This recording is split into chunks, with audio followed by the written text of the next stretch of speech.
Audiolibro Las respuestas que dio un lama. Escrito por Samael Aumbeor. Narración Parsifal Flores Águila. Nunca se está más cerca de la autorrealización que cuando se está junto al quinto de los 7, y nunca se está más cerca del abismo que cuando se está junto al quinto de los 7.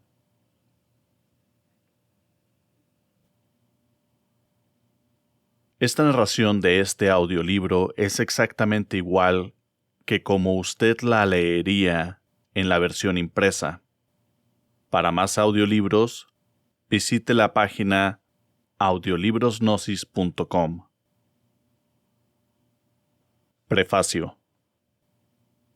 El esoterismo crístico revolucionario avanza victorioso sobre la faz de la tierra.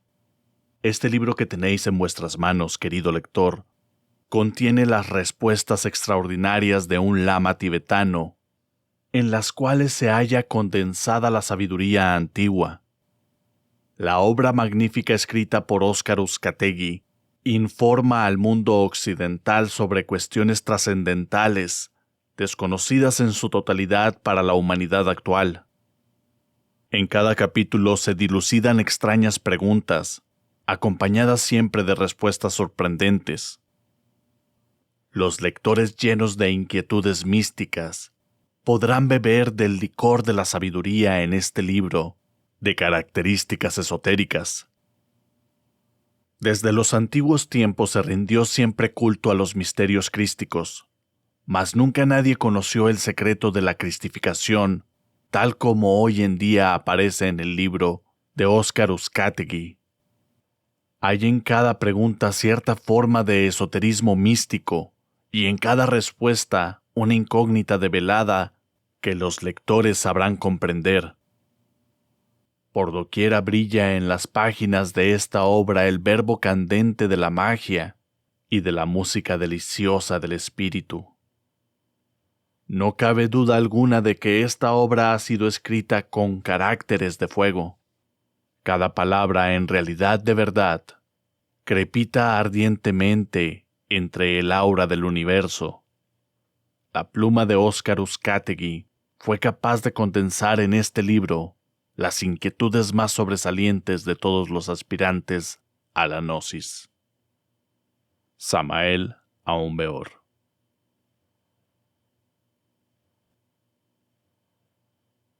Nota del autor.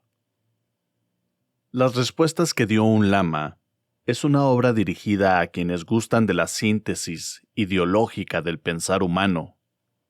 Es precisamente ese factor sintético lo que hace diferenciar a este sabio contemporáneo, Samael Aumbeor, de cualquier otro autor o investigador dentro de las ciencias herméticas.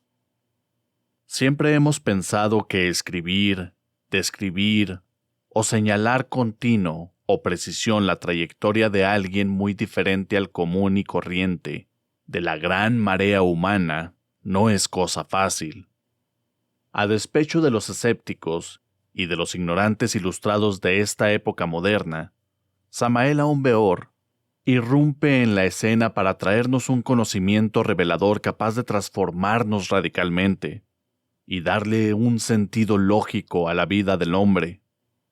La gnosis es una doctrina regeneradora de las tradiciones arcaicas que flamea entre el universo, cual aguerrida bandera empuñada en su diestra por un hombre verdadero, expresión viviente de la fuerza solar encarnada.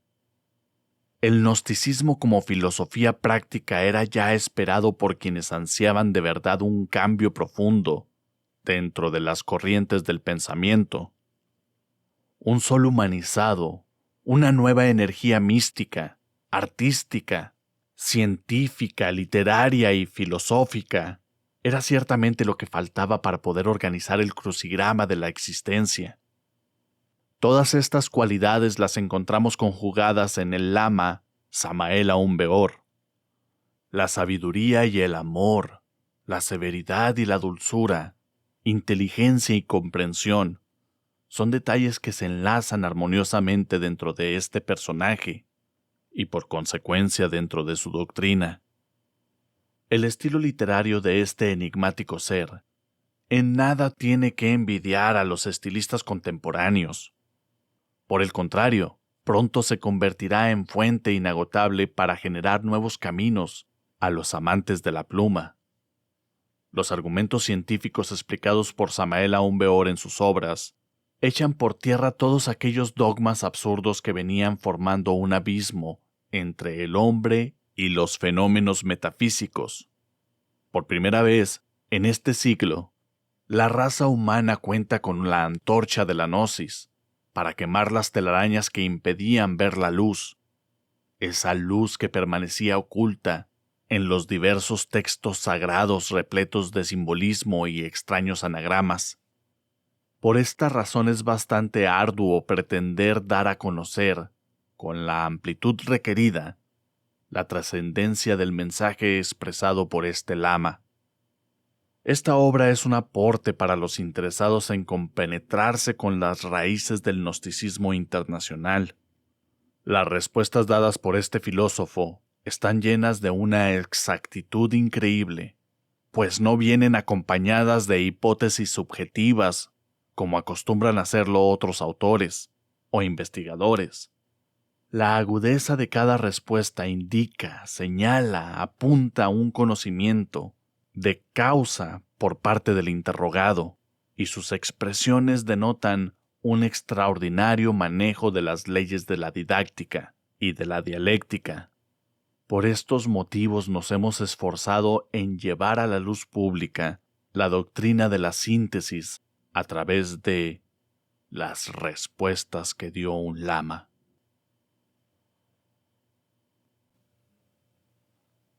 Pensamientos. Nadie puede en realidad experimentar la libertad en tanto su conciencia continúe embotellada en el mí mismo, en el sí mismo. Samael Aun-Weor. Buscad la verdad y ella os hará libres. Las Escrituras. El hombre es quien agradece a la verdad y no la verdad al hombre. Confucio. El conocimiento otorga la libertad. Sri Swami Sivananda. Solo es digno de la libertad aquel que es capaz de conquistarla día a día. Goethe. Pregunta: ¿qué es un cosmocrator? Respuesta: un individuo sagrado perteneciente al ejército de los constructores de la aurora del Mahamvantara. Pregunta: ¿por qué en los diccionarios esotéricos figura Samael como un cosmocrator? Respuesta: porque mi real ser interior profundo sí lo es, pero en cuanto a mí como persona, me considero un vil gusano de la tierra, algo que no tiene la menor importancia. Pero si quiere citarse a mi Dios interior profundo, Él sí es un cosmocrator. Pregunta: ¿cómo explica usted el don de la ubicuidad que tiene su real ser? Respuesta: bueno, es muy normal la ubicuidad. Aquellos que hemos efectuado la gran obra, tenemos la oportunidad de manifestar esplendorosamente la ubicuidad. Así, por ejemplo, puedo yo vivir aquí en el mundo occidental y sin embargo estar también simultáneamente en el Tíbet, haciéndome visible y tangible allí, conduciendo caravanas a través de los Himalayas, etc. Todas estas cosas son conocidas en nuestro monasterio situado o ubicado geográficamente a la derecha del valle sagrado de Amitabha. Pregunta: ¿cómo define usted a un maestro de la logia blanca? Respuesta: un adepto a la hermandad, como cualquier individuo del círculo consciente, la humanidad solar. Es alguien que ha alcanzado la estatura del auténtico hombre real. Indubitablemente, existen grados de perfección del adepto, ya que en realidad, de verdad, alcanzar el adeptado es una cosa, y llegar a la perfección en el adeptado es algo también diferente. Muchos han alcanzado el adeptado, pero muy raros son los que han llegado a la perfección del adeptado. Pregunta: ¿Cómo define usted a un superhombre? Respuesta. Un superhombre es aquel que ha llegado a la perfección en el adeptado, aquel que se ha integrado con la divinidad. Es así como debe entenderse al superhombre. Pregunta. ¿Quiere esto decir que la conciencia de un adepto no es igual a la de un superhombre? Respuesta. En todo hay grados y grados. Existen distintos niveles del ser. Por encima de nosotros existe un nivel superior del ser, y por debajo de nosotros hay un nivel inferior del ser.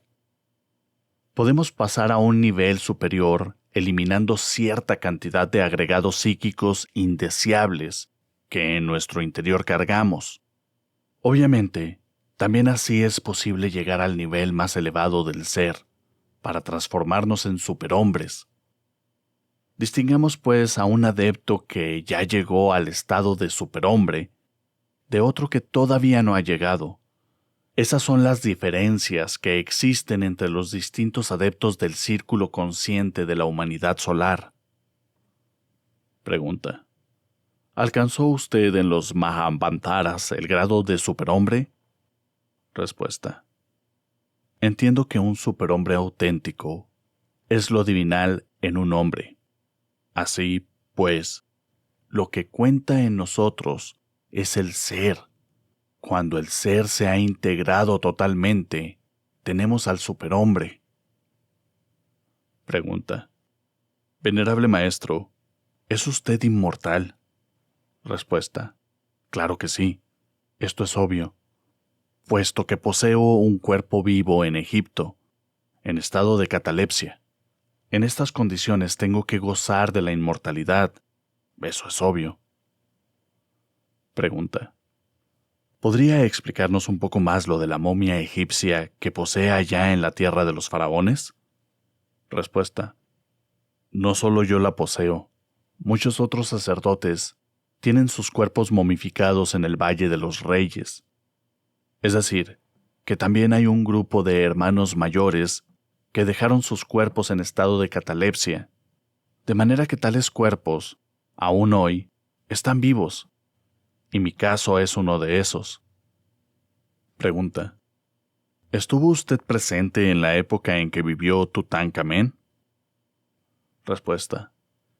En Egipto solo tuve cuerpo durante la dinastía del faraón Kefren. Pregunta.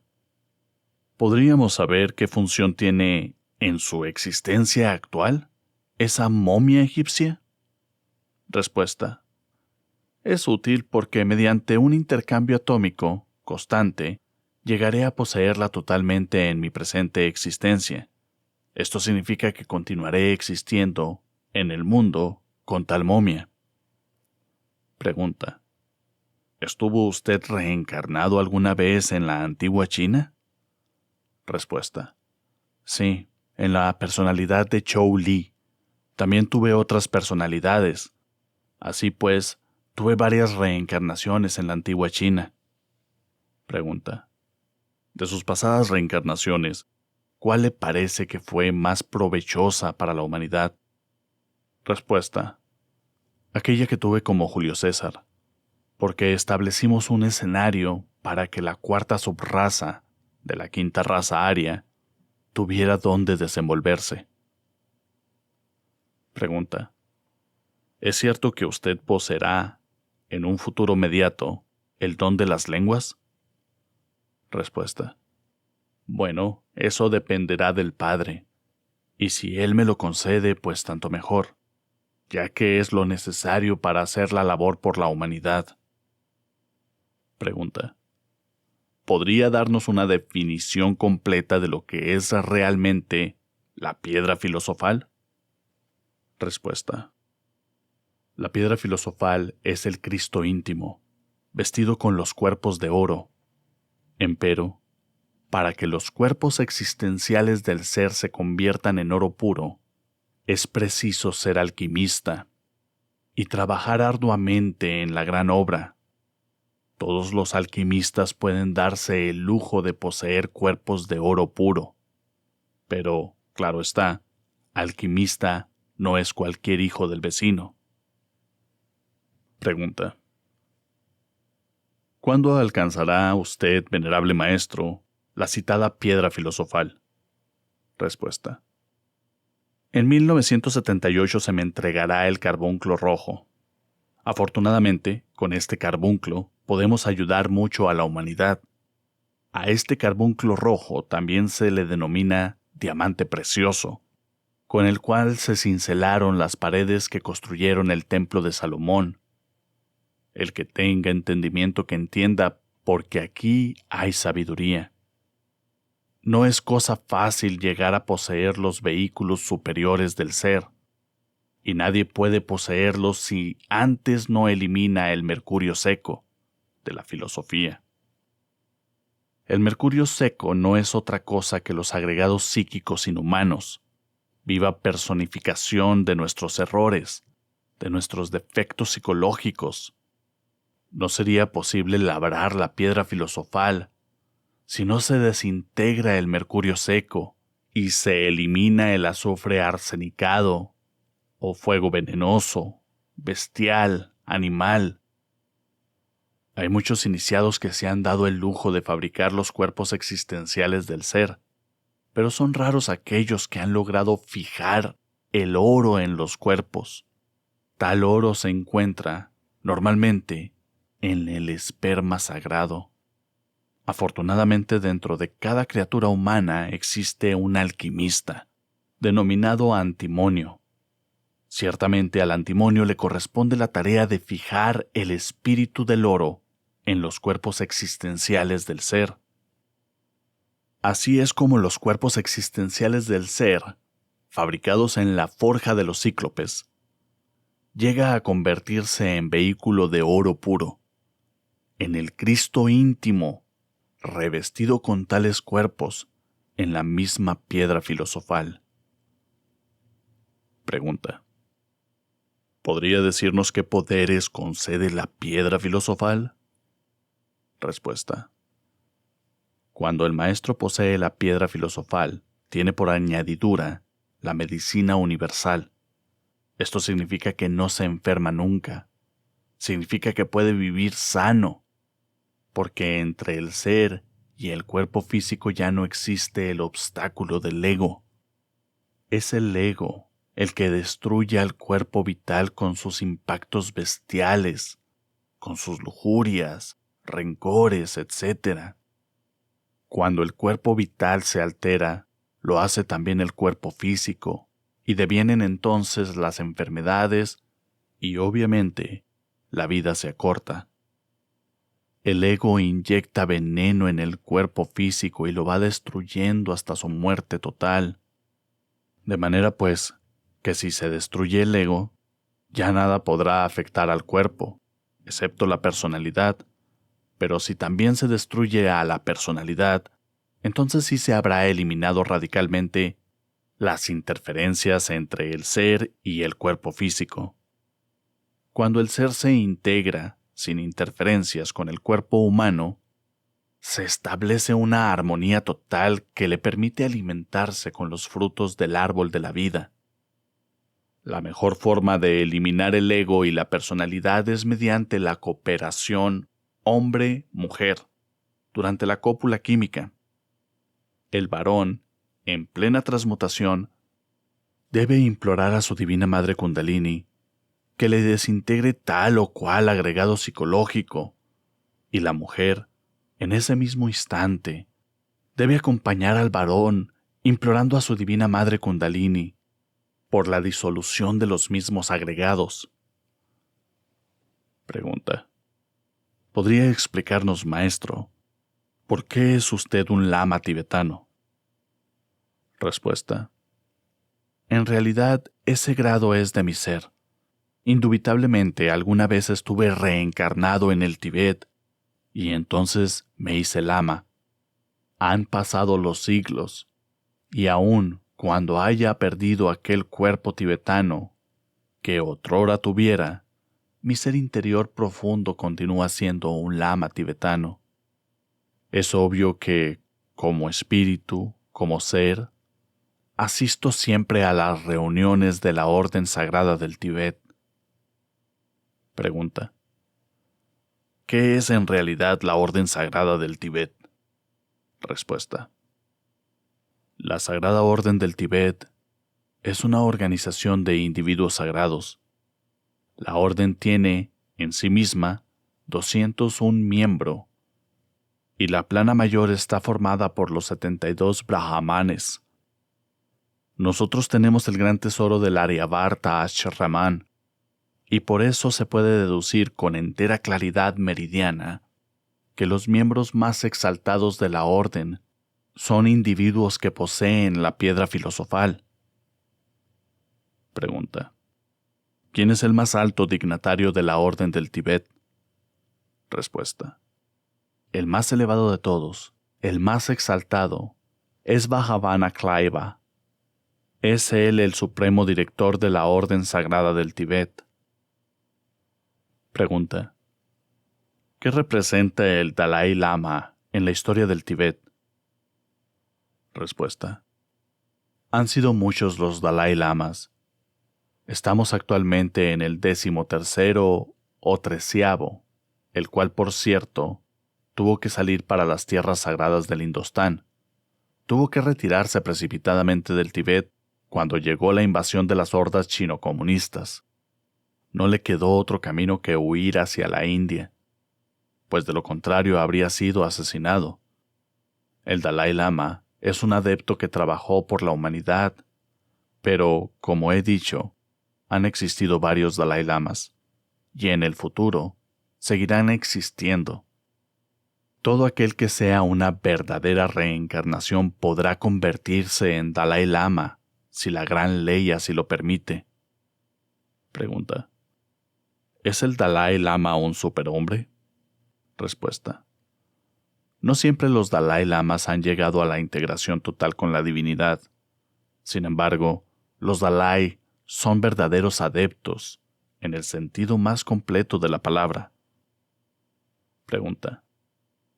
¿Abandonarán los chinos comunistas el estado teocrático del Tíbet? Respuesta. Los chino-comunistas inevitablemente tendrán que salir del Tíbet. Precisamente los Dharmapadas, o Legión de los Grandes Maestros de la Fuerza, están trabajando intensamente para sacar a los chino-comunistas de allí. Saldrán después de haber sufrido mucho, y cuando esto suceda, el Dalai Lama será puesto en su trono. Pregunta. ¿Todos los lamas son hombres solares? Respuesta. No todos, sino los que han hecho la gran obra. Pregunta. ¿Poseen algunos lamas naves interplanetarias? Respuesta. Las poseen un grupo muy selecto que vive en los Himalayas, pero solo este grupo, y nadie más. Ellos tienen sus naves en lugares inaccesibles, no solo para los tibetanos, sino también para los chinos, y es muy difícil llegar hasta donde están esas naves interplanetarias. Pregunta. ¿Es cierto que en el Shangri-La están los antepasados de nosotros, los arios? Respuesta. Allí viven los maestros de la gran raza aria. Viven entre esas cavernas del Shangri-La, junto con Melquisedec, el rey del mundo. Pregunta. ¿Qué opinión le merecen las grutas de Cacahuamilpa? Respuesta. Dichas grutas están a unas 4 horas de la capital mexicana y ciertamente hasta ahora no se le ha encontrado un final. Posiblemente sea una extensión del Shangri-La. Pregunta. ¿Existen en las cavernas del Tíbet algunos aparatos dejados por los atlantes? Respuesta. Sí los hay, pero no solo en el Tíbet, sino en otros lugares de la Tierra donde existen cavernas que contienen todavía aparatos secretos de los antiguos atlantes. Pregunta. ¿Es cierto que en la India se aguarda su llegada? Respuesta. Es en el Tíbet donde me aguarda un grupo de lamas, y lógicamente, allí iré. Así pues, que una vez cumplida la misión, me internaré secretamente en el Tíbet. Pregunta. ¿Conoció Hitler la doctrina del superhombre? Respuesta: sí la conoció, pero luego Hitler se desvió a raíz de una visita que le hiciera el hombre de los guantes verdes, un emisario del Tíbet, mas no precisamente del reino de Agarthy, como supuso Hitler, sino un enviado del clan de Dag Dupag, magos negros de capacete rojo. El Führer iba bien esotéricamente hablando, pero, repito, el hombre de los guantes verdes lo desvió. Pregunta: ¿qué es realmente el clan Dagdupa? Respuesta: es lo contrario de la Orden del Tíbet, el anverso de la medalla. Una cosa son los adeptos de la fraternidad blanca de la Orden Sagrada del Tíbet y otra cosa son los adeptos de la fraternidad tenebrosa del clan Dagdupa. Pregunta: ¿llegó Hitler a conocer el gran arcano AZF? Respuesta: sí, él trabajó en la novena esfera y logró cierto avance, pero, como dijera antes, Hitler se desvió. Pregunta: ¿es cierto que Hitler fue, en otra época, el terrible Atila? Respuesta: así han dicho los miembros de cierta orden mística. Pregunta: siendo Hitler conocedor de las ciencias ocultas, ¿qué lo impulsó hacia el fracaso? Respuesta: el no haber eliminado el ego, pues si lo hubiera desintegrado no habría fracasado. Y en estos momentos Alemania estaría victoriosa. Hitler, en un comienzo fue genial, pero no eliminó el ego, y por eso fracasó. Pregunta: en persea, ¿qué traduce la palabra Führer? Respuesta: quiere decir encarnación del Logos. Pregunta: ¿es cierto que Hitler se suicidó? Respuesta: Hitler murió de viejo en un lugar cualquiera, no importa cuál. Pregunta: ¿por qué Hitler escogió la cruz suástica como símbolo de su doctrina? Respuesta: porque tal cruz simboliza el trabajo en la forja de los cíclopes. Porque esa cruz representa las fuerzas crísticas girando intensamente dentro del laboratorium, oratorium de nuestro cuerpo físico. Pregunta: ¿cuál es su opinión sobre Lobsang Rampa? Respuesta: es un adepto y cumple la misión de promover las inquietudes espirituales del mundo. Pregunta: ¿es cierto que en la India o en el Tíbet se les hace a los iniciados una incisión en la frente para que desarrollen la clarividencia? Respuesta: esas son opiniones de Martes Lobsang Rampa, pero son opiniones falsas, ciertamente. Sí se hace un trabajo muy especial a los iniciados del Tíbet, pero nada tiene que ver con dichas incisiones. Pregunta: maestro, ¿qué se quiere expresar con la frase para eliminar al ego es necesario hervir el agua a 100 grados? Respuesta: bueno, es que eliminar egos no es cuestión de frío intelectual.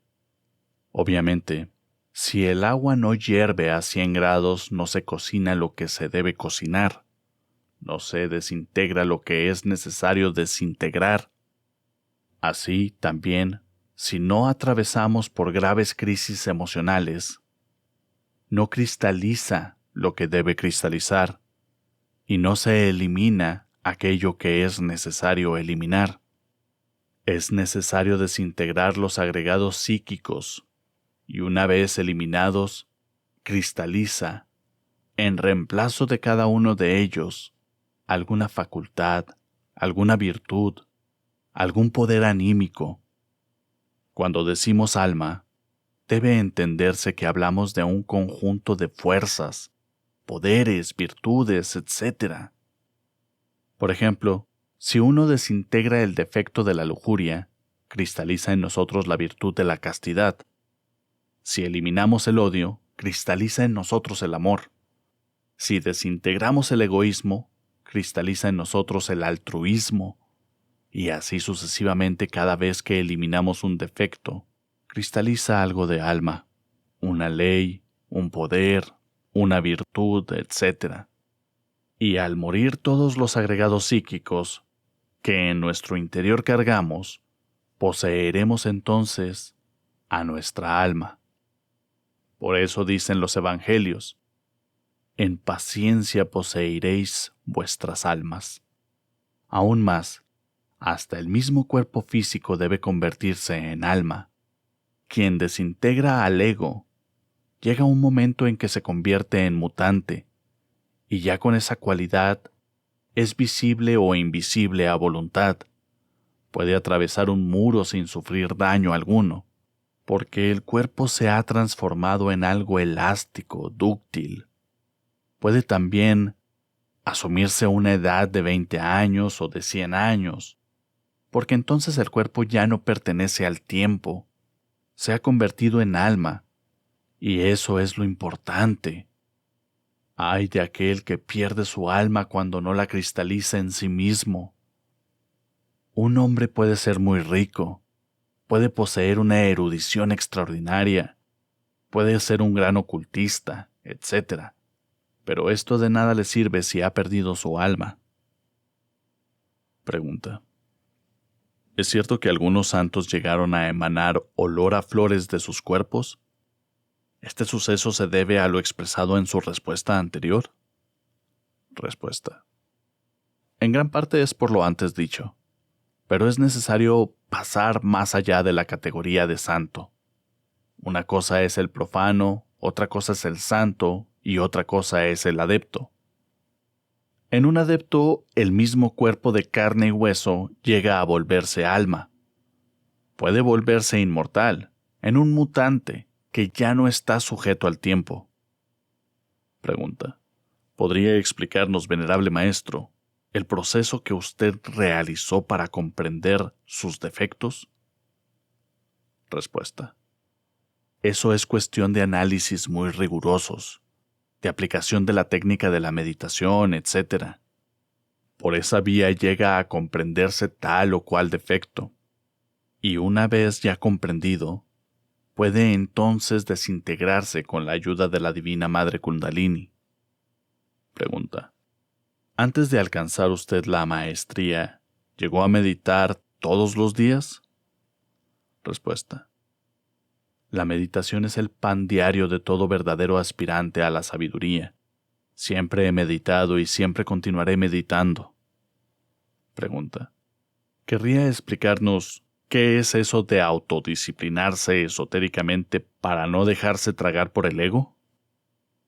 Respuesta: en materia de autodisciplina esotérica hay muchos asuntos que no se pueden publicar y solo son comunicados de maestro a discípulo. Pregunta: definitivamente, maestro, ¿quien no medita no disuelve el ego? Respuesta: no, pues no puede comprenderlo. Si no hay comprensión, ¿cómo podría nadie disolver al ego? Primero es necesario adquirir conciencia de lo que se medita para luego disolverlo. Pregunta: siendo esto así, ¿opina usted que el estudiante gnóstico debe meditar diariamente? Respuesta: los gnósticos deberían practicar la meditación, por lo menos, 4 o 6 horas diarias. Practicar en la mañana, en la tarde y casi toda la noche, hasta que amanezca. Esto debería hacerse durante toda la vida, y si así proceden, vivirán una vida profunda y se autorrealizarán. De no hacerlo, llevarán una vida superficial, hueca, una vida de crónica, algo así, dijéramos, como un charco de poca profundidad. Bien sabemos que un charco a la orilla de un camino y bajo los rayos del sol se seca, y lo que queda es la podredumbre. Muy distintos son los lagos profundos, llenos de peces y de vida. Debemos, pues, aprender a vivir profundamente, y esto se logra con la meditación.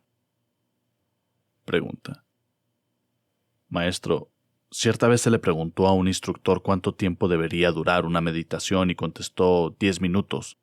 ¿Qué opinión le merece a esta respuesta? Respuesta. Toda meditación debe durar horas, 3, 4, 6 horas. Ya en el vacío iluminador, no hay tiempo. La falta de profundidad en los aspirantes es lo que perjudica a los hermanitos. Pregunta. ¿Quiere decir que no existe seriedad en los aspirantes a la gnosis? Respuesta. Eso es claro y manifiesto. La meditación debe ser honda, profunda, prolongada. Pregunta. ¿Cuál, en su opinión, debe ser la conducta de alguien que ostente cargos jerárquicos en cualquier institución, incluyendo al movimiento gnóstico? Respuesta. Cuando no se trabaja en la disolución del ego, se cometen errores, y es, además, muy natural que se cometan diariamente. Esto trae problemas, y los problemas traen confusión, pero si uno trabaja sobre sí mismo, todo marchará mejor, porque irá eliminando defectos psicológicos. Pregunta. ¿Cómo podría conocerse a alguien que haya eliminado el 50% de sus defectos? Respuesta. La buena conducta lo indica, pues el árbol se conoce por sus frutos. De tales frutos tal árbol. Pregunta. ¿Corre peligro el estudiantado gnóstico de convertirse en janasmusianos? Respuesta. Va a salir una buena cosecha, sobre todo de las tierras suramericanas de Venezuela y Colombia, sencillamente porque los hermanitos no se han dedicado a desintegrar el ego, son muy flojos, y en ese sentido les da pereza. Ellos solo quieren iniciaciones, grados, poderes, etc., y no se preocupan por desintegrar el ego. El porvenir que les espera a esos dos países es una buena cosecha de Janasmusen, con doble centro de gravedad. Esto es lo que ocurrirá, a no ser de que se decidan todos, masivamente, a desintegrar el ego. Pregunta. ¿Tenían los antiguos chinos alguna técnica para trabajar psicológicamente la disolución del ego? Respuesta. Efectivamente, en la China milenaria se poseía un instrumento que tenía 49 cuerdas. Cada una de las cuerdas de ese instrumento se relacionaba con cada uno de los 49 niveles subconscientes de la mente. Es claro que, cuando cierto artista hacía sonar cada cuerda, los iniciados iban entrando en profunda meditación en cada uno de los niveles inconscientes. Así se iban descubriendo íntimamente y por consecuencia lógica se iban transformando. Pregunta. ¿Cuál es la mejor técnica para desintegrar defectos durante la práctica del Saha Maituna? Respuesta. Los esposos deben, durante la cópula química, pedir ambos por la desintegración del mismo defecto. Es falta de caridad y de amor el que el marido esté pidiendo por la desintegración de tal o cual defecto, y la compañera esté por su lado pidiendo por la muerte de otro defecto. Es precisamente el poder del andrógino, formado por la pareja en el trance sexual, el que va a utilizar la madre Kundalini para incinerar tal o cual agregado psíquico. Y si el fuego eléctrico lo dirigen ambos cónyuges hacia un mismo defecto, la desintegración no se hace esperar. Repito, ambos cónyuges deben implorar por el mismo defecto. Pregunta. ¿Podría decirnos, venerable maestro, cuál o cuáles defectos fueron, en su presente reencarnación, los más difíciles de eliminar? Respuesta. Pues, obviamente, considero que la ira y la lujuria fueron los radicales. Y como quiera que estos se redujeron a polvo, todos los demás se fueron eliminando con paso seguro y mano fuerte. Pregunta. Maestro, ¿presentía usted desde su infancia la misión que le aguardaba? Respuesta. Sí, Desde mi infancia lo sabía, así es. Pregunta. ¿Por qué algunos dicen que usted es un extraterrestre? Respuesta. Bueno, mi ser interior profundo sí lo es. No puedo negarlo. En realidad, de verdad, dentro de mí están los principios anímicos y espirituales del regente de Marte, Samael. Dichos principios están contenidos dentro de mi alma, y el mismo regente de Marte es mi real ser interior profundo, de manera que, obviamente, sí soy un extraterrestre. Pregunta. Venerable maestro, ¿conoce usted a extraterrestres que estén aquí, en nuestro planeta Tierra, cumpliendo alguna otra misión? Respuesta. Sí los hay. Actualmente hay varios que están trabajando y permanecen incógnitos, disfrazados de terrícolas. Pregunta. ¿Es cierto que usted cumplirá una misión a bordo de una nave intergaláctica? Respuesta. Todavía no puedo afirmar nada sobre eso. Aguardo, algún día, ser merecedor de abordar una nave intergaláctica, ya que el capitán de dichas naves así me lo ha prometido, y yo lo aguardo. Con este capitán me entrevisté personalmente, físicamente, quiero decir, en el desierto de los Leones, México, Distrito Federal. Pregunta. Venerable maestro, ¿hasta qué punto puede decirse que el Papa Juan XIII fue colaborador de la Gran Logia Blanca? Respuesta. Este ser fue útil en el sentido de que hizo comprender a esa iglesia que no es ella la única iglesia. Este ser hizo hincapié en las necesidades de una fraternidad que debería existir entre los diferentes credos, y, si no llegaran a fraternizar, pues al menos que comprendieran la importancia de un mutuo respeto entre los diversos credos y religiones. Pregunta. ¿Qué opina usted de Nostradamus? Respuesta. Fue un gran profeta. Es todo un maestro, no hay duda de ello. De lo contrario, no se explicaría la exactitud de sus profecías. Pregunta. ¿Entonces Nostradamus es un resurrecto? Respuesta. Esto último no lo he investigado. Pregunta. ¿Qué nos puede decir de Cleopatra? Respuesta. No sé por qué se habla de Cleopatra en forma individual. En realidad fueron muchas Cleopatras. En la isla Elefantina vivieron muchas Cleopatras, y ellas conocieron los misterios de la vida y de la muerte. Aquella que figura en la historia es una de tantas. Esta también conoció los misterios, aun cuando, para ese entonces, ya era un bodhisattva caído. Pregunta. ¿Podríamos entonces decir que Nefertiti conoció los misterios? Respuesta. Es obvio que sí. Pregunta. ¿Es Salomón un maestro levantado? Respuesta. Salomón Rey es un gran hierofante, pero su bodhisattva está caído. Pregunta. ¿Es Jehová un maestro levantado? Respuesta. Desde el punto de vista genérico, Jehová es Yod-Heve, o lo que equivale a decir Elohim, el ejército de la palabra. Pregunta. ¿Retornará Napoleón al mundo físico? Respuesta. Napoleón es un elemento que utiliza la ley para hacer cumplir el karma, y retornará y volverá a tomar cuerpo físico, esta vez en la ciudad de Nueva York. Pregunta. ¿Qué nos puede decir de la señora Elena Petronila Blavatsky? Respuesta. Ella también retornará, nacerá en Nueva York con cuerpo físico masculino y habrá de cumplir cierta misión. Pregunta. ¿Conoció Simón Bolívar las ciencias ocultas? Respuesta. Simón Bolívar es un bodhisattva caído.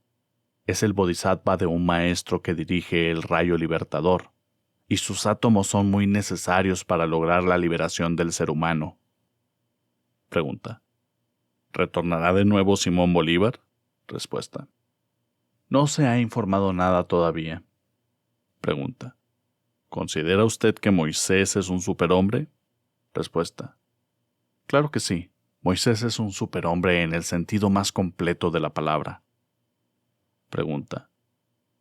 ¿Abraham también llegó a la categoría de superhombre? Respuesta. Sí, también Abraham logró integrarse a la divinidad. Pregunta. ¿Dónde se encuentra ahora el archifísico químico ángel Loisos y el arcángel Sakaki? Respuesta.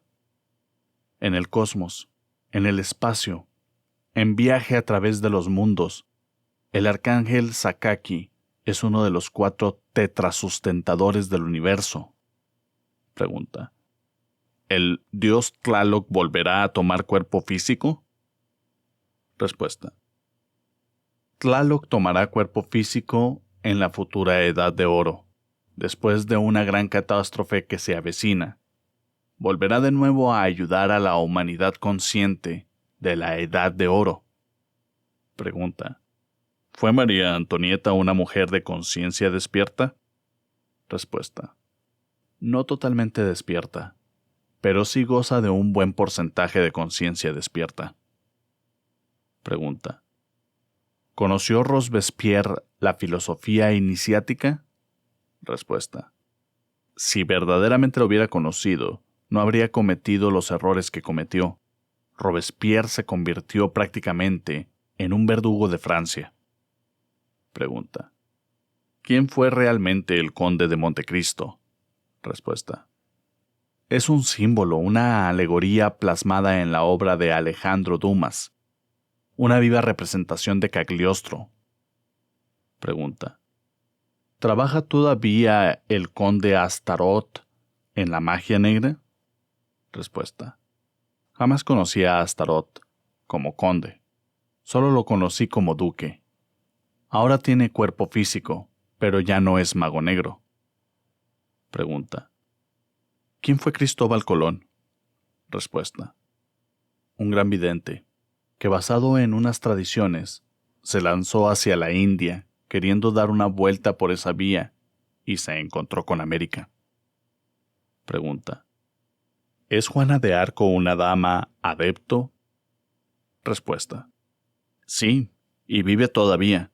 A pesar de que la quemaron, sigue viviendo, pues ella logró la resurrección y todos los átomos físicos los reunió con el poder de la resurrección, de manera que actualmente posee cuerpo físico, conserva su mismo cuerpo y vive en el templo de Bohemia, Alemania.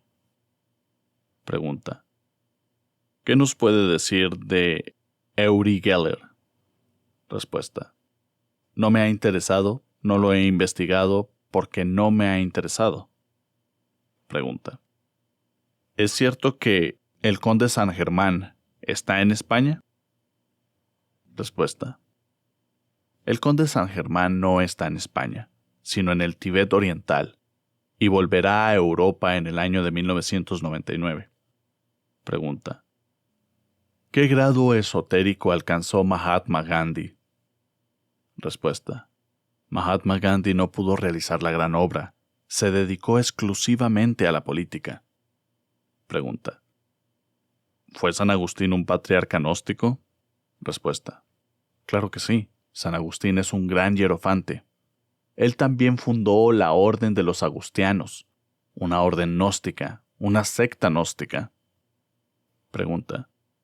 En la escala esotérica se encuentra ahora aquel que se llamó Siddhartha Gautama Sakyamuni, el Buda. Respuesta. Es un maestro liberado, un maestro de perfección. Más tarde, después de haber sido Gautama, volvió a tomar cuerpo. Renació en el mismo Tíbet con el nombre de Tsongkhapa, el gran lama tibetano. Pregunta. Pedro, el discípulo de Jesús el Cristo, ¿llegó a la autorrealización? Respuesta. Claro que sí. Pedro es un maestro de perfecciones.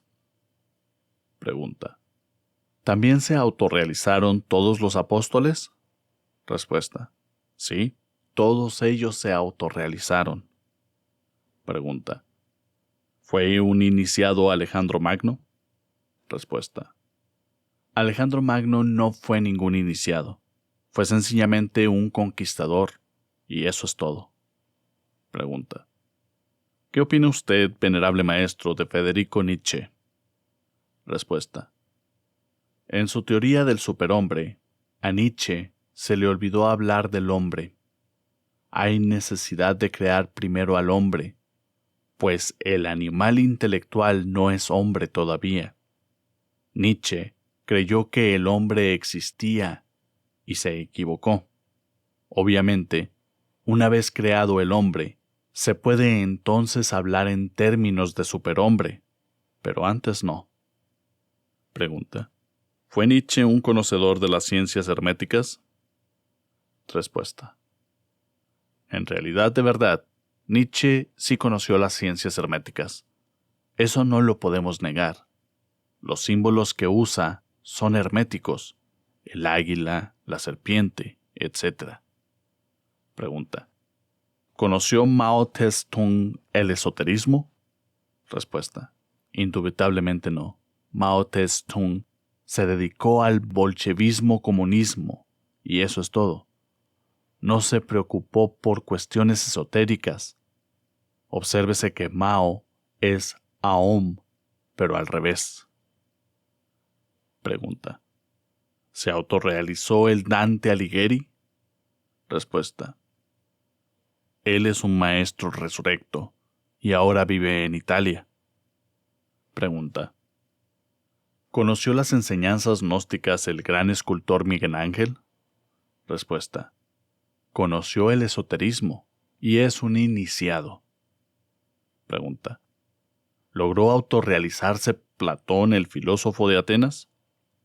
Respuesta: sí, Platón logró autorrealizarse. Pregunta: ¿qué opina usted de Fulcanelli?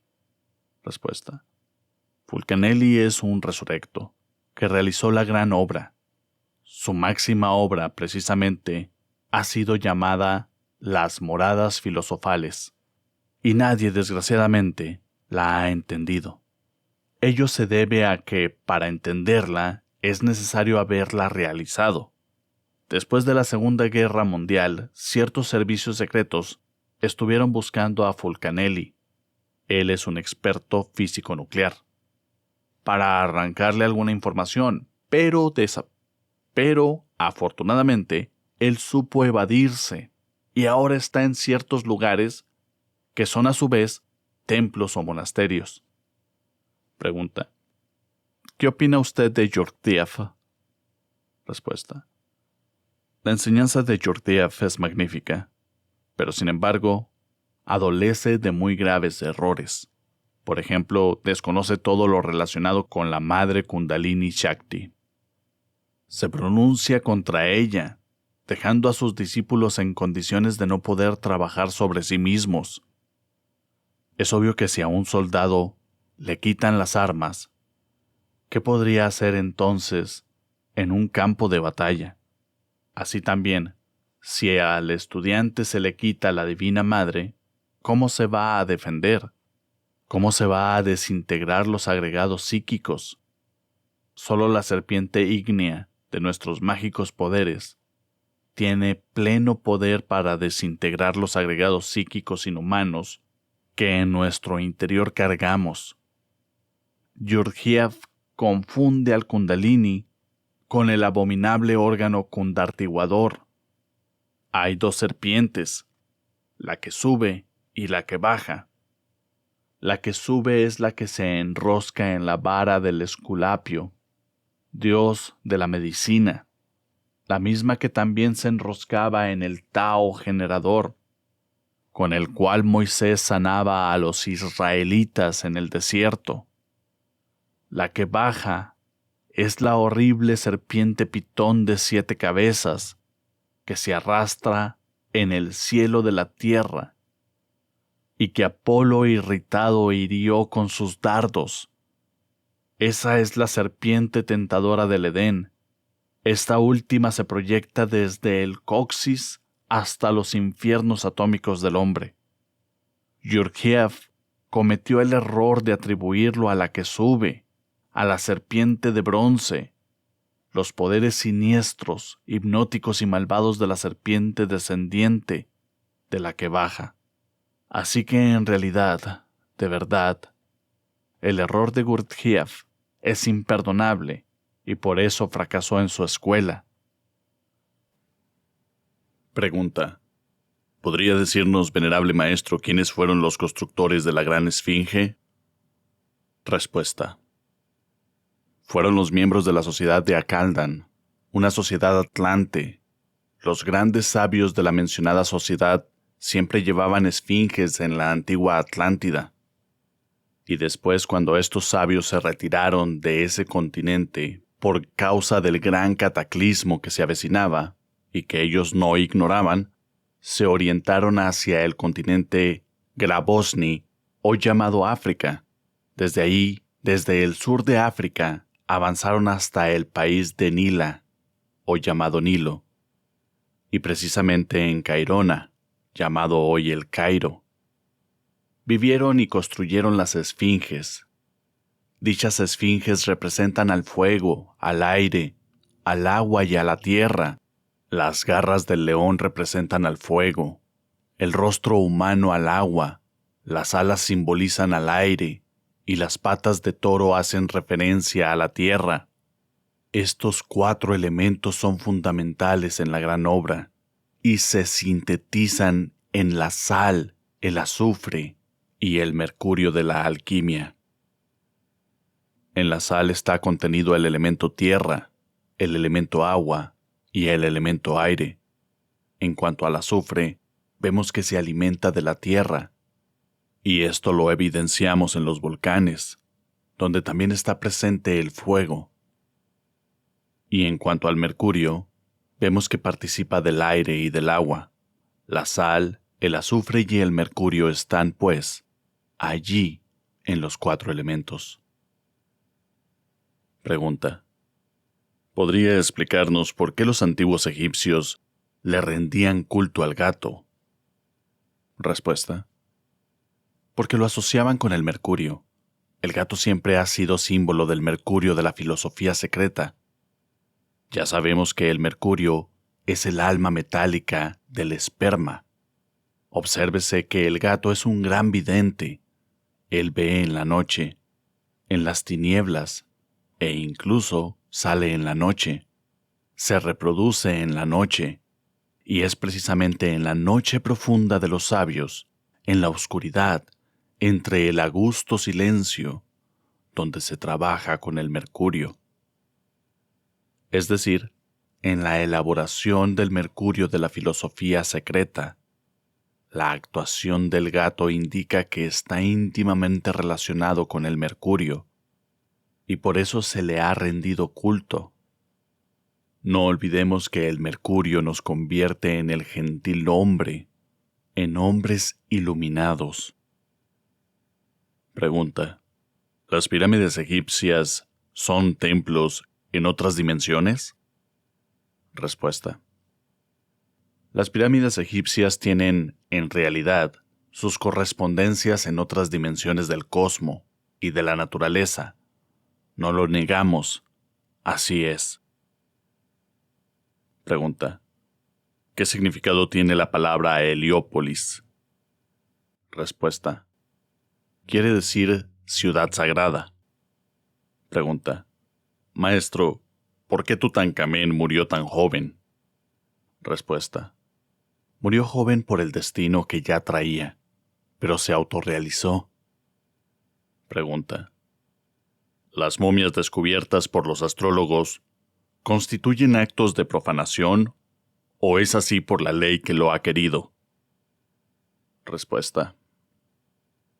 Las momias descubiertas por los arqueólogos, aun estando muertas, constituyen actos de profanación, porque esos corresponden a los misterios de los antiguos.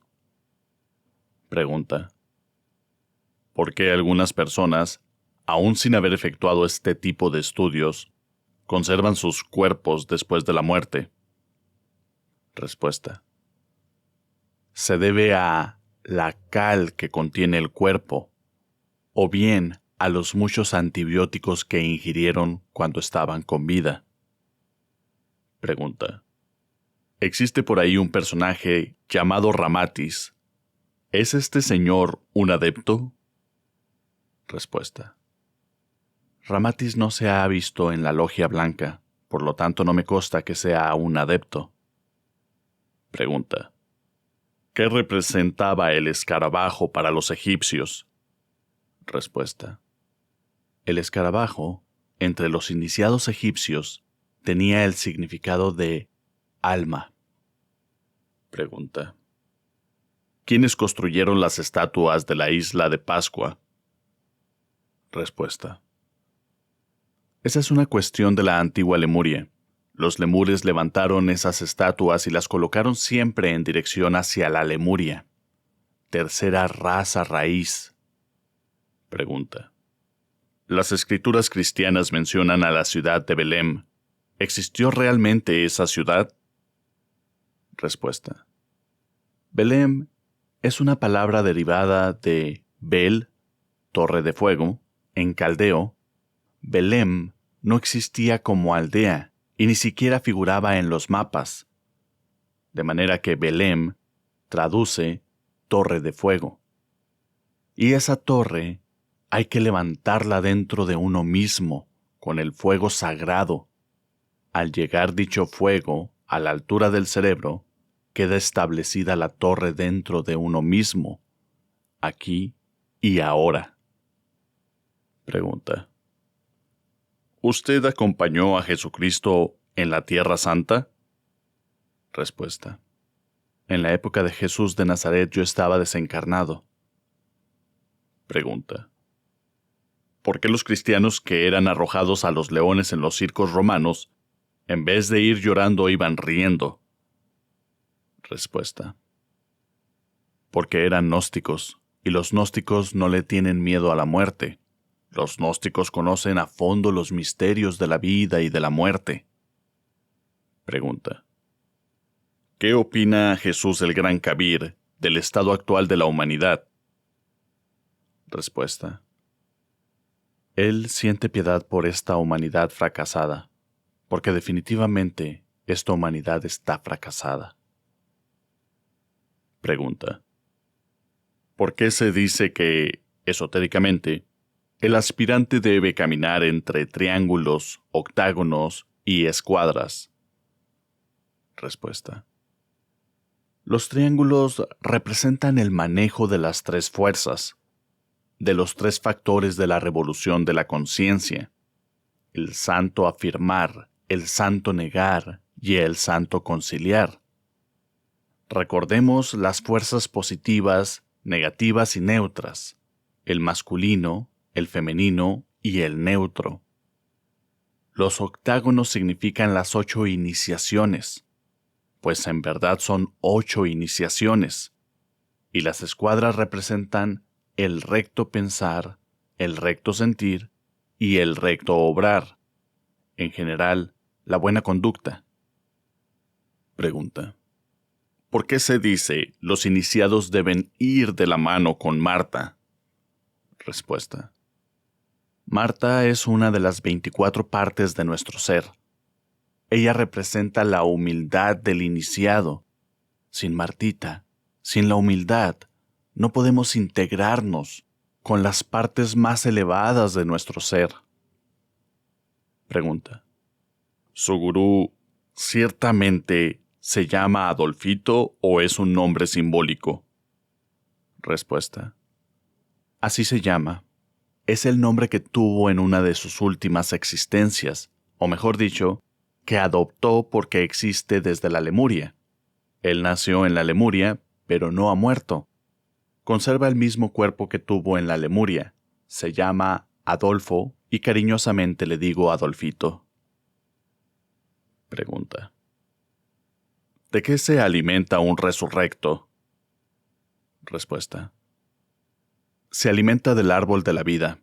Esto sucede cuando se ha conseguido la piedra filosofal, es decir, cuando alcanzamos el elixir de la larga vida, y la medicina universal, el árbol de la vida nos permite a los resurrectos operar con cierto artificio, con el cual reincrudamos los cuerpos y los hacemos plásticos. Los cuerpos plásticos asumen la forma que uno quiera, bien sea de árbol, de piedra o de animal. En conclusión, nos convertimos en auténticos mutantes.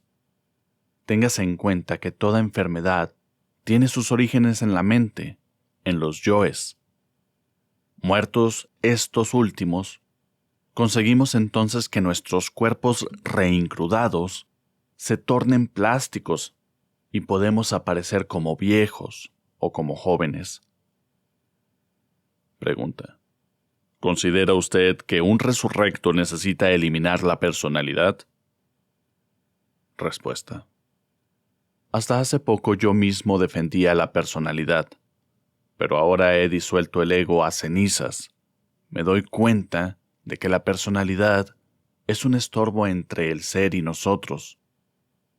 Actualmente, pues, estoy quebrantando hasta la misma personalidad, porque sé que la presencia del ser puede suplir perfectamente a este instrumento. La presencia del ser es lo suficiente recia, por lo que sale sobrando la personalidad. La personalidad es el vehículo del karma, y en ella se encuentran muchas cosas que nos ligan al karma. Es bueno saber que la personalidad es múltiple y perniciosa, no es individual. Gurdjieff y otros estudiosos le rinden culto a la personalidad porque la consideran necesaria, pero yo afirmo categóricamente que no lo es. Pregunta: ¿tiene Melquisedec cuerpo físico inmortal? Respuesta: claro que sí. Él tiene su cuerpo físico inmortal. Posee el elixir de la larga vida y la piedra filosofal. Él es el genio de la tierra. Pregunta: ¿se encuentra Melquisedec en algún lugar específico de la tierra? Respuesta: normalmente se le encuentra en Agarthy, en ciertas cavernas de ese reino.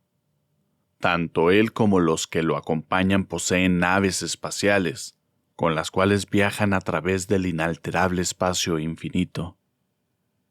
Pregunta: ¿llegarán las masas a comunicarse con los extraterrestres? Respuesta: tengo entendido que nosotros debemos entregar a la humanidad los métodos y los medios científicos para que los terrícolas entren en comunicación con otros mundos habitados, y también con las naves que viajan a través del infinito. Pronto le entregaremos a la humanidad aparatos más perfectos todavía que la televisión y el radio. Estos se propagarán en forma masiva, por todas partes del mundo. Puede decirse, entonces, que los extraterrestres instruiremos a la humanidad en forma masiva. Pregunta: ¿es cierto que en las selvas amazónicas hay bases extraterrestres? Respuesta: sí, es cierto que las hay. Tales bases están tan escondidas que jamás los profanos darán con ellas. Pregunta: ¿son reales las fotografías de Marte dadas a conocer por la NASA? Respuesta: no son reales. En verdad, esas fotografías son de la Luna y no de Marte. Los terrícolas creyeron que las fotografías, logradas por la NASA, con artefactos enviados a Marte, eran de este planeta. Pero, como dijimos, son de la Luna. Los marcianos supieron orientar muy bien los aparatos gringos hacia la Luna, de manera que las fotografías tomadas son de la Luna. Pregunta: ¿cómo define usted el Triángulo de las Bermudas? Respuesta: como una especie de bosque abierto hacia la cuarta vertical, o cuarta dimensión. Pregunta: ¿este fenómeno se verifica en lugares similares al de las Bermudas? Respuesta: sí. El mismo fenómeno se verifica en otros lugares similares a el de las Bermudas. Pregunta. ¿Es posible realizar un viaje astral escuchando un tipo especial de música? Respuesta. Cuando se entra en meditación, escuchando música especial para este tipo de práctica, es indubitable que se logran viajes astrales. Pregunta. ¿Existieron realmente los 3 Reyes Magos? Respuesta. No como personas físicas, son únicamente el símbolo de los colores de la gran obra, es decir, la piedra filosofal. Obviamente, el Rey Mago de color negro simboliza el primer testimonio de la alquimia. Cuando las aguas, el mercurio, son todavía negras, el Rey Mago de color blanco alegoriza al proceso de las aguas tornándose blancas. El Rey Mago de color amarillo simboliza las aguas del mercurio tomando el color amarillo, y el color rojo, que es el más elevado de la alquimia, está formado por la púrpura de los reyes. Tomar a los 3 Reyes Magos como personajes físicos es un absurdo. Pregunta. ¿Cómo observa la Gran Logia Blanca al movimiento gnóstico internacional? Respuesta. Los hermanos de la Fraternidad de la Luz Interior, obviamente, conocen el programa del movimiento gnóstico internacional y cooperan ayudando intensamente a todo el movimiento. Pregunta. ¿Cómo define usted a la antropología gnóstica? Respuesta. Es una antropología psicoanalítica. Incuestionablemente, nosotros, por medio del psicoanálisis, podemos extraer de cada pieza, nicho, pirámide, tumba, etc., los principios psicológicos contenidos en tales piezas. Pregunta. ¿Se implantará la gnosis en Canadá? Respuesta. Sí, la gnosis se desarrollará en Canadá y allí se creará una base para preparar delegados internacionales que luego irán a Europa. Pregunta. ¿Qué futuro le aguarda a la gnosis en Europa? Respuesta. Pues un futuro glorioso. La gnosis llegará a Europa en su forma antropológica y producirá una verdadera revolución cultural. Pregunta. ¿Llegará la gnosis hasta el Asia y África? Respuesta. Sí, deberá llegar hasta el Asia y África, porque el mensaje gnóstico tenemos que entregarlo a la humanidad entera. Pregunta. Venerable Maestro, ¿cómo se va a introducir la gnosis en el Asia con tanto fanatismo que allí existe? Respuesta. Necesitaremos marchar en forma inteligente. Tenemos planes, tenemos proyectos y en general todo está sabiamente coordinado para que no tengamos problemas. Pregunta. ¿Cuántos miembros llegará a tener la gnosis en México? Respuesta. Tenemos calculados 3 millones de gnósticos para México. Pregunta. ¿Aproximadamente cuántos miembros tendrá la gnosis en Europa? Respuesta. Llegará a tener muchísimos millones de personas en todo el continente. Pregunta. ¿Qué misión cumplirá la Pistis Sophia develada por su persona? Respuesta. Deberá llevar a las gentes el esoterismo crístico, y éstas, comprendiendo la enseñanza, trabajarán sobre sí mismas en una forma eficiente. Pregunta. ¿Por qué ordenó usted la construcción del Summum Supremum Sanctuarium en una Sierra Nevada suramericana? Respuesta. Para trabajar eficientemente en pro del gigantesco movimiento gnóstico internacional. Es obvio que un templo, debidamente preparado y bajo tierra, tiene poderes extraordinarios. El Summum Supremum Sanctuarium fue construido con estas características y estará muy pronto en estado de Jinas, en la 4ª dimensión. Pregunta. ¿Desde cuándo existe en la 5ª dimensión El palacio de la ley del karma. Respuesta. Existen 3 cosas eternas en la creación: la ley, el nirvana y el espacio. El palacio de la ley del karma existe, pues, desde la aurora de la creación. Pregunta. ¿En qué Mahabharata se autorrealizó el maestro Anubis? Respuesta. No lo sé porque no le he preguntado. Pregunta. ¿Cómo llegaron algunos seres a la jerarquía de ángeles lunares de Marte? Respuesta.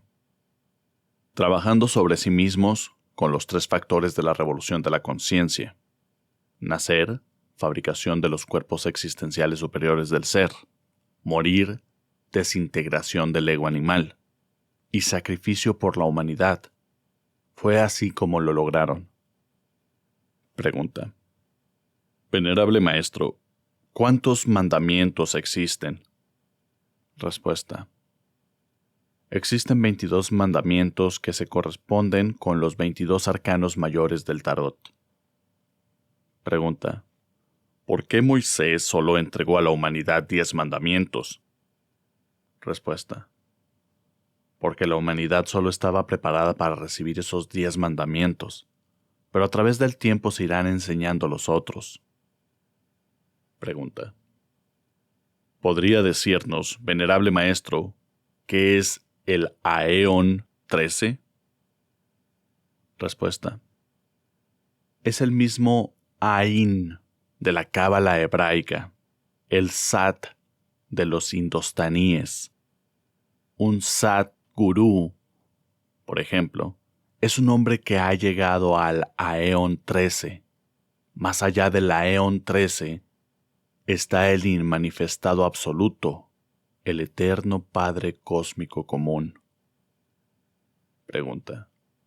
¿Existe todavía en el mundo físico la Orden de los Templarios? Respuesta.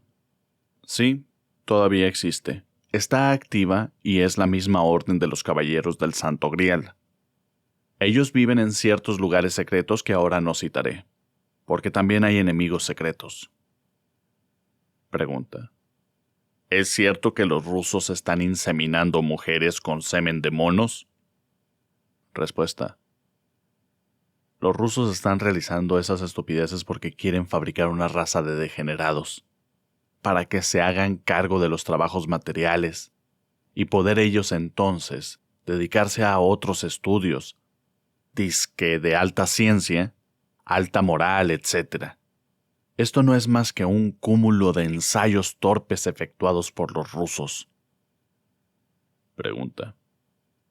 ¿Es cierta la existencia de vampiros en el mundo físico? Respuesta.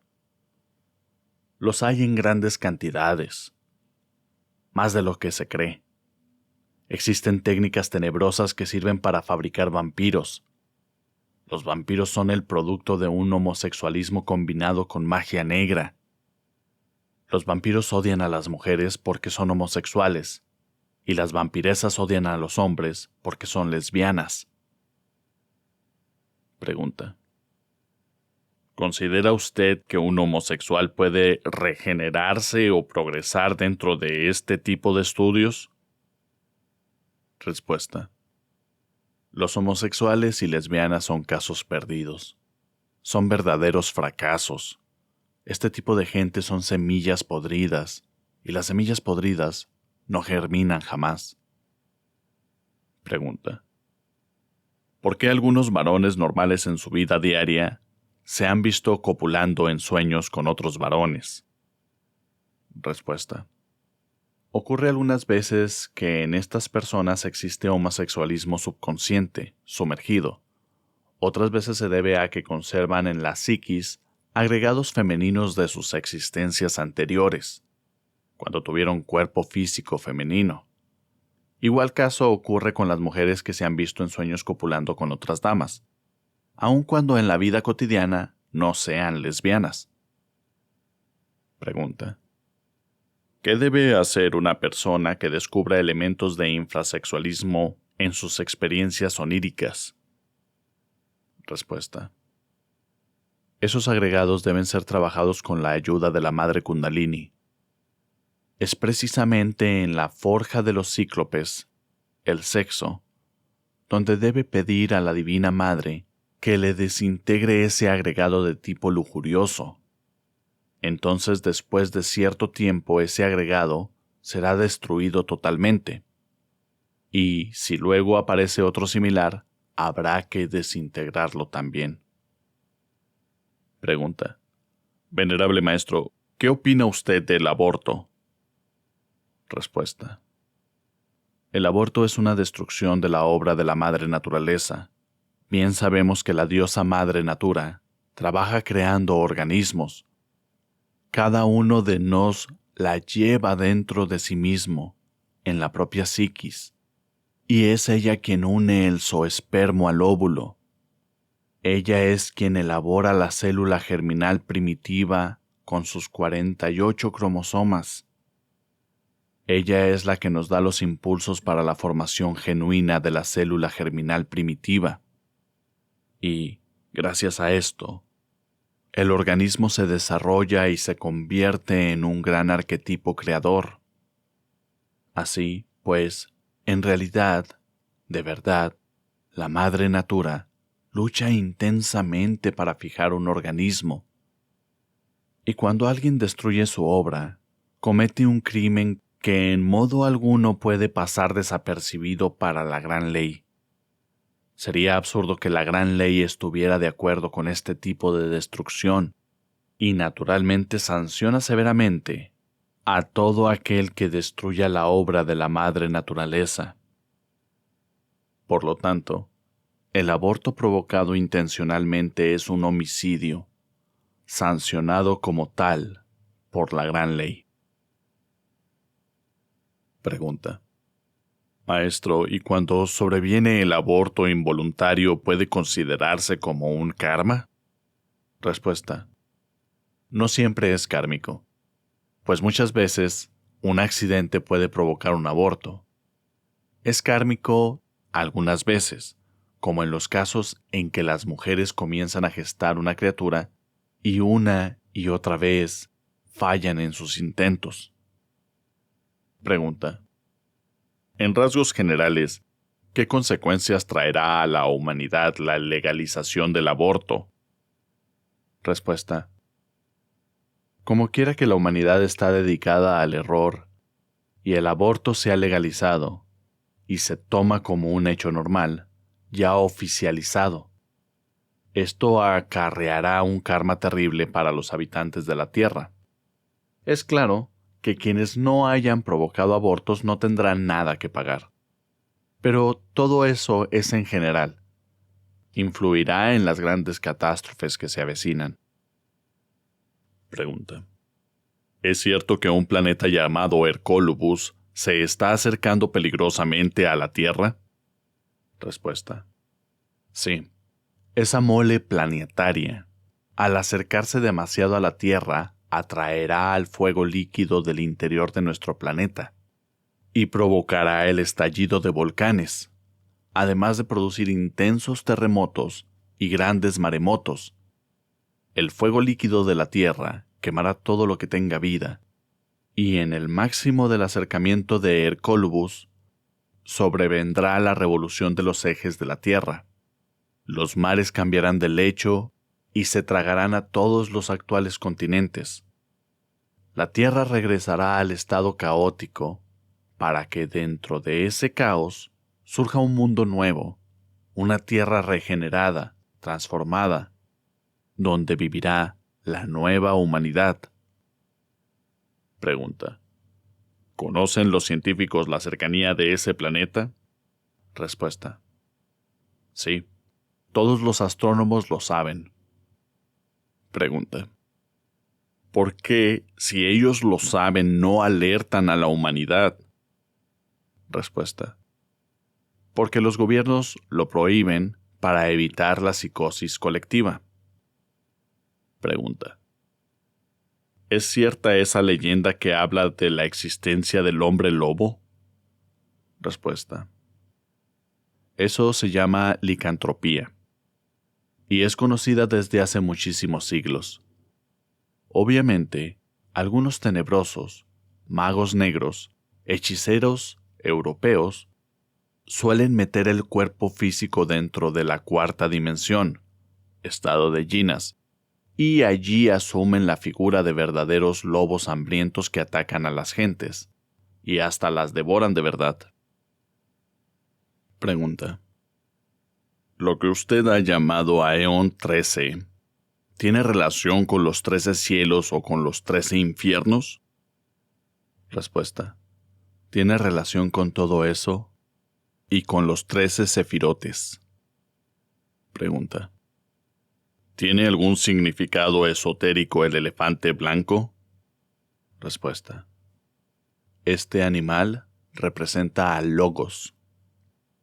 Pregunta.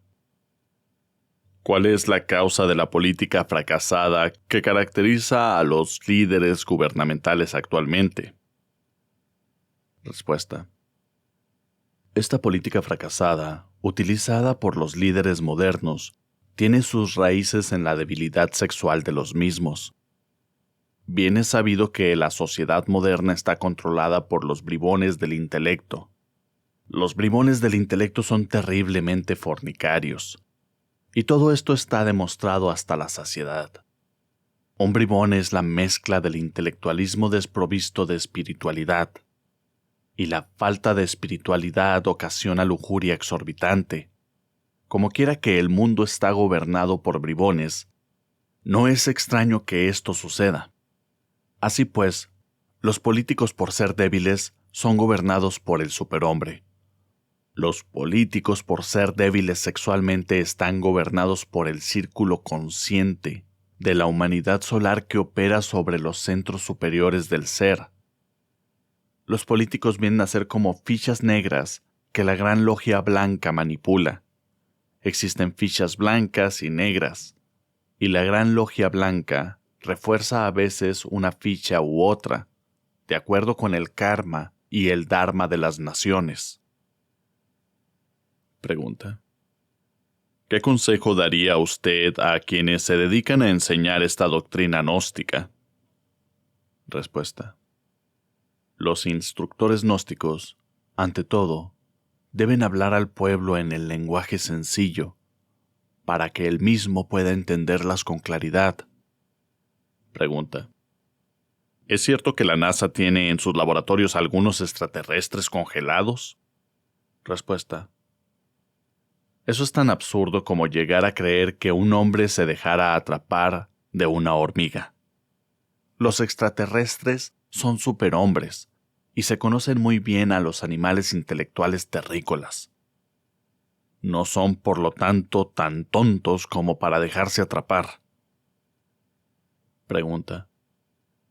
¿Cómo definiría usted a una buena esposa? Respuesta. Es una mujer que ante todo es fiel al hombre y que sabe cumplir con sus deberes como mujer, como esposa, como madre, etcétera, etcétera. Pregunta. ¿Existen realmente los hombres de las nieves? Respuesta. Los hombres de las nieves existen en todas partes del mundo, pero jamás le han hecho mal a nadie. Pregunta. ¿Le aguarda a México una catástrofe espantosa? Respuesta. Sí le aguarda, pero no sabemos la fecha porque los señores del karma no han dicho jamás la fecha. Pregunta. ¿Desaparecerá la ciudad de Teotihuacán con el cataclismo que se producirá en el año 2040? Respuesta. No, no desaparecerá. Pregunta. Al terminar el cataclismo, ¿usted regirá la primera subraza de la sexta gran obra Coradi? Respuesta. Después de la gran catástrofe, a todos nosotros los hermanos nos tocará trabajar con esa futura gran raza. Así será como nosotros todos crearemos una nueva civilización y una nueva cultura. Pregunta. ¿Entiende usted el lenguaje de los animales? Respuesta. El lenguaje de los animales se entiende cuando uno entra en meditación interior profunda. Cualquier hombre o mujer que entre en meditación interior profunda puede llegar, durante el samadhi, a entender el lenguaje de los animales. Pregunta: ¿piensa usted que existen algunos planes por parte de las empresas internacionales productoras de cine al crear películas de violencia y sexología degenerada? Respuesta: tengo entendido que el enemigo secreto trabaja intensivamente para degenerar a la raza humana por medio de las películas pornográficas y fomentación de vicios. Hasta aquí, fin de las preguntas. Biografía de Samael Aun Weor. En un lugar desconocido hasta ahora, tuvo lugar un acontecimiento que ha repercutido ampliamente en el desarrollo del esoterismo contemporáneo. Nos referimos concretamente al nacimiento del líder mundial del movimiento gnóstico internacional, venerable maestro Samael Aun Weor. Enigmático ser, de extraordinaria cultura esotérica, rodeado de 5 millones de militantes del gnosticismo intercontinental. Como todos los hombres que han desarrollado en el devenir de los tiempos, Samael Aun Weor ha causado un revuelto gigantesco en los medios científicos, literarios, artísticos, religiosos y esotéricos. No solo por la cantidad abrumadora de obras que ha escrito, que a su vez hoy están siendo traducidas a 4 idiomas, sino que también por los acontecimientos que han llenado su vida, por cierto dura y trabajosa.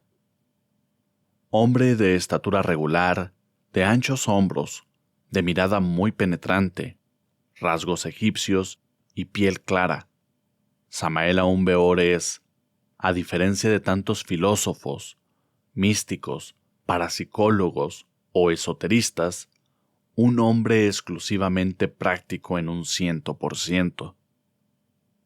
Siempre se ha definido a sí mismo como un instrumento que utiliza su real ser interior para entregar a la humanidad de esta época un mensaje tremendamente revolucionario, que acaba con todos los dogmas y tiranías del intelecto y se reduce a una práctica intensa de ciertos principios de carácter oriental y de tipo trascendental. Pues bien, este personaje, ya conocido en 3 continentes, nació, según lo han hecho saber quienes presenciaron su llegada a este mundo, en medio de terremotos y guerras. Algunos allegados dicen que nació un 6 de marzo de 1917, cuando todavía rugía la Primera Guerra Mundial, con toda la crueldad que la caracterizó. De igual modo, cuentan quienes lo vieron nacer, que su padre fue un hombre de gran estatura, de descendencia africana, y por ello su color subido, de manos muy anchas y con textura robusta. Su madre la describen como una mujer vestida a la usanza de los siglos pasados, es decir, de vestido largo, llegando a tocar sus tobillos, blusas de manga larga con encajes en las muñecas, gustosa de llevar sombrero sobre su cabeza, muy señorial y además de ascendencia árabe. Corrieron los días y este niño, que era para entonces muy despierto, solía jugar muy poco con sus compañeros de vecindario, pues prefería la meditación en posición de loto, sentado sobre el tejado de su modesta casa. En la escuela se comportaba de una manera muy extraña, pues siempre pensó que los estudios intelectuales que se imparten en los liceos, universidades o escuelas en general no guardaban ninguna concordancia con las diversas partes superiores existenciales del ser interior profundo de cualquier criatura. Por todas estas razones, no era extraño observarlo bostezando en pleno desarrollo de la clase, motivo por el cual sus maestros de aula lo regañaban incesantemente y lo prendían de sus orejas como sanción a su actuación. Sus notas, como dato curioso, oscilaban entre puros ceros de asignatura en asignatura, y todo este orden de cosas se fue poniendo cada vez más y más difícil hasta que sucedió lo que lógicamente tenía que suceder. Lo expulsaron de su colegio. Con estos hechos tan contrarrestantes, el maestro Samael Aún Weor empezó a estudiar lo superficial que resultaba la vida común y corriente que se desenvuelve bajo los rayos del sol, sobre este afligido mundo. Llegando a su adolescencia, vivenció por 3 veces eso que en Oriente se denomina el vacío iluminador, lo cual dejó en su psiquis y en su alma una experiencia inolvidable, por la cual muchos envidiarían atravesar. Según el budismo estrictamente disciplinario, el vacío iluminador es la experimentación de la vida libre en su movimiento, es la esencia misma de la vida, es precisamente la captación de lo real, o de eso denominado como verdad. Tal vivencia, según palabras del mismo maestro Samael, dejan en el interior del hombre un elemento especial que transforma radicalmente y nos convierte en verdaderos aspirantes del camino secreto. Y consecuencialmente se siente la necesidad imperiosa de realizar el cambio radical. Es bueno añadir que desde su infancia el maestro Samael presentía la misión que le aguardaba como legítimo bodhisattva de compasión, y por ello, para él no resultó extraño en modo alguno la observación de fenómenos metafísicos en todo momento. Como ya dijimos antes, siempre fue un incesante buscador de las causas de la vida y de la muerte.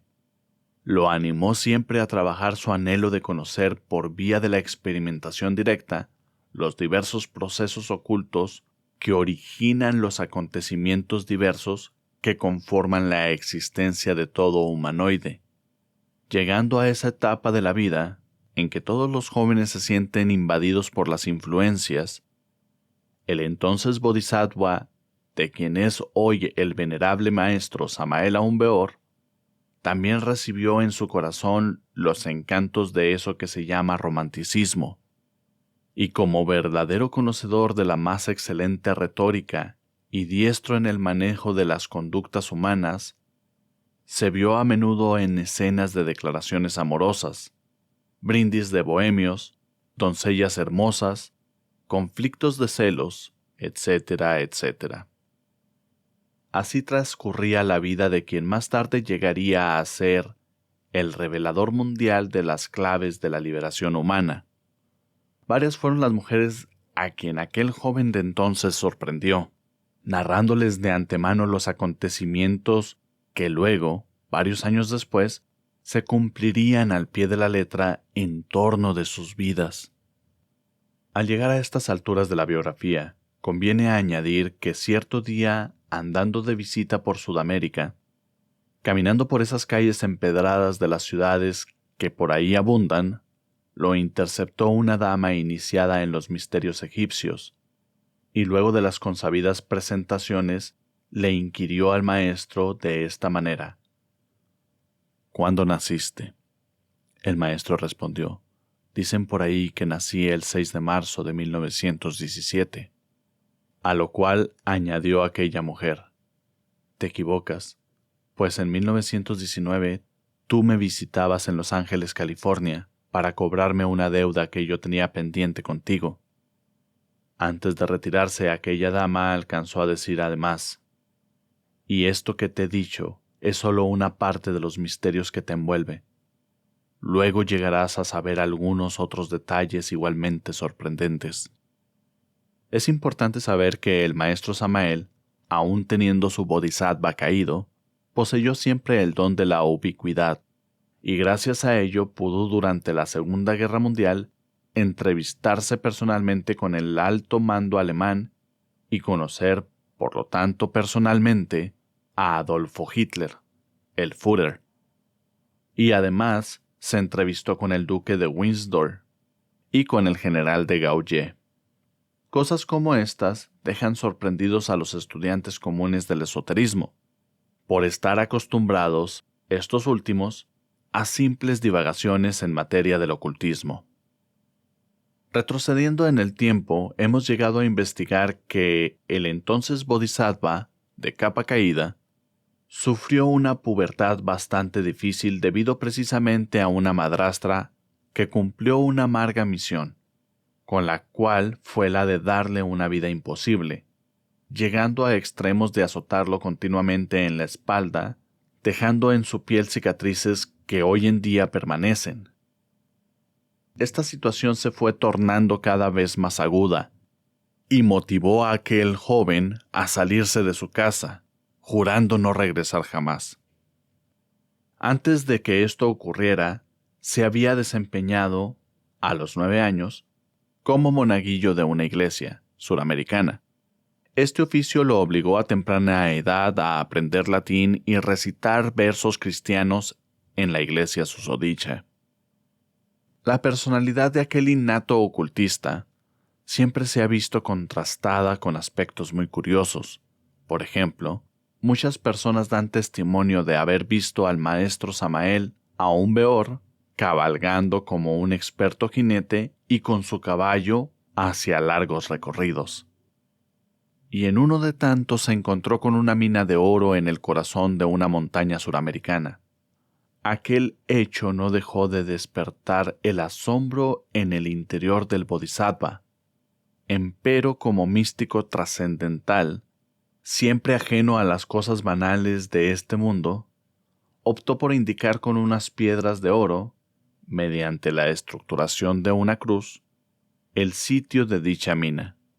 Continuó en aquella oportunidad cabalgando, y en el trayecto de su recorrido se cruzó con unos campesinos quienes le interrogaron acerca de la procedencia de algunas piedritas de oro que el maestro Samael les enseñó. Ante la pregunta, el maestro refirió de la siguiente manera: estas piedritas proceden de una mina que encontré más atrás. Tales frases dejaron consternados a aquellos arrieros, lo cual los llevó a pedirles la dirección de tal mina. El maestro nuevamente enfatizó: la dirección no se las daré porque eso traería pleitos, muertes y verdugos, aparte de terratenientes de ambiciones desenfrenadas, que llevaría a otros hombres a convertirse en terratenientes de otros. Todas estas cosas iban dejando en las mentes de quienes lo conocían una imagen bastante difícil de comprender, por el hecho de que todo humanoide siempre se desemboca ante el dinero. Por boca del propio maestro Samael, sabemos que en aquella época de su vida se vio obligado a meter en la cuarta dimensión a la mina en su totalidad para evitar que cundiera la corrupción entre las gentes de aquellas comunidades. Desde sus comienzos, su ansiedad por conocer lo llevó a estudiar toda clase de libros sobre temas esotéricos. Se adentró además en las escuelas de espiritismo, rosacrucismo, masonería, teosofía, etcétera, etcétera. De todo aquello solo sacó provecho a lo que él pudo evidenciar, y lo demás lo desechó por considerarlo simples sofisterías, banales teorías. Conviene dar a conocer el hecho de que a los 16 años de edad dictó su primera conferencia, dejando atónitos a quienes le escuchaban. Acostumbraba además a pasear por los cementerios y reposar en los mismos, deleitándose en la lectura de los libros que narraban los asuntos de ultratumba. Esto concluye la lectura del libro Las respuestas que dio un lama, escrito por Óscar Uzcategui. Narración por Parsifal Flores Águila. Para más audiolibros de este tipo, visita el sitio web audiolibrosgnosis.com.